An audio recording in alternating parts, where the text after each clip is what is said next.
நான் எவ்வளோ சொல்லியும் விஜய் அவர்கள் இந்த உறவுல இருந்து வெளில வரவே இல்ல அப்படிங்கிற ஒரு சில காரணங்கள்லாம் சொல்லியிருந்தாங்க. ஸோ இதுவே விஜய் அவர்களுடைய அரசியல் வாழ்க்கையும் பெருசா பாதிச்சிருந்தது அப்படின்னே சொல்லலாம். ஸோ இந்த ஒரு நிலையில விஜய் அவர்களுடைய மகள், மகன் இவங்க 2 பேருக்குமே இதுல சுத்தமா உடன்பாடு கிடையாது. அவங்க முழுக்க முழுக்க இப்ப அப்பாவுடைய சைடு இல்லாம அம்மாவுடைய சைடுல தான் நிக்கிறாங்க.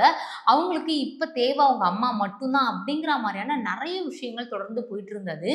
ஸோ இந்த ஒரு நிலையில திவ்யா சாஷா அவங்களுடைய இன்ஸ்டாகிராம் பக்கத்துல ஜனநாயகன் படத்துல வரக்கூடிய கண்ணே மணியே அதாச்சும் அப்பா, பொண்ணு இவங்க 2 பேருக்கான ஒரு சாங்க அவங்களுடைய ஸ்டோரியில வச்சிருக்கிறதா ஒரு தகவல் வெளியாயிட்டு இருக்கு. இந்த ஒரு இன்ஸ்டா ஐடி அவங்களுடைய ஒரிஜினல் இன்ஸ்டா ஐடியா அப்படிங்கிற ஒரு டவுட்டும் பல பேருக்கும் இருந்துட்டு வந்துட்டு இருக்கு.